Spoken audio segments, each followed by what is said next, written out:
తీసుకోవాలని కేంద్ర ప్రభుత్వము వక్ఫ్ అమెండ్మెంట్ యాక్ట్ తీసుకొని వచ్చింది. ఎప్పుడో జమీందార్ నవాబులు ఇచ్చినటివి వాళ్ళకంటే ముందు ఇచ్చినటోళ్ళు 500 సంవత్సరాలు 600 సంవత్సరాల కింద ఇచ్చిన దాళ్లకు అప్పుడు రికార్డులు ఉంటాయా? అప్పుడు ఎంఆర్ఓలు ఉన్నారా? తహసీల్దార్లు ఉన్నారా? ఎవరున్నారు?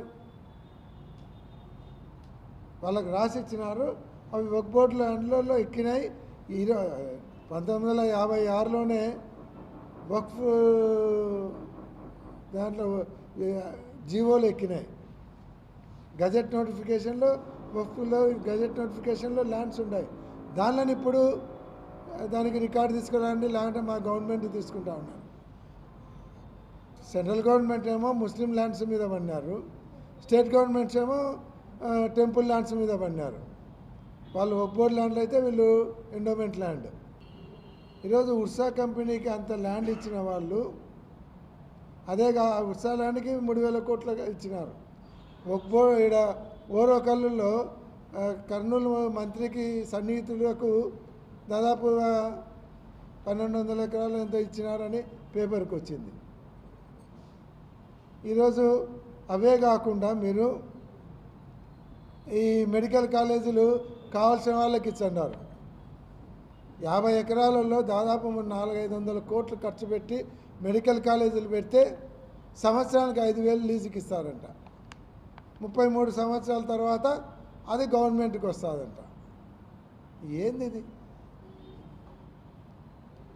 500 కోట్లు ఖర్చు పెట్టి కడితే 5,000 రూపాయలు లీజుకి ఇస్తారా? అంటే రాష్ట్రాన్ని ఏం చేయాలనుకుంటున్నారు? మరి ఇవన్నీ మహానాడులో చెప్పాల్సింది.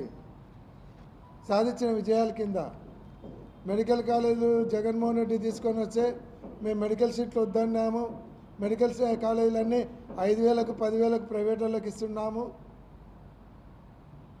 తర్వాత ఎండోమెంట్ ల్యాండ్లన్నీ మన తెలుగుదేశం వాళ్ళందరికీ పంచుతాము, మీకు తక్కువ లీజుకి ఇచ్చేస్తాము. ఉర్సా కంపెనీకి ఇచ్చినట్టే గవర్నమెంట్ ల్యాండ్ ఆడండా చూసుకోండి, చెప్పండి, ఇస్తాము అని మహానాడులో చెప్పాల్సింది. మీరు సాధించిన విజయాలు, సాధించబోయే విజయాల కింద. మహానాడులో సూపర్ 6 గురించి ఎవరు మాట్లాడలే. ఎంతసేపు జగన్మోహన్ రెడ్డి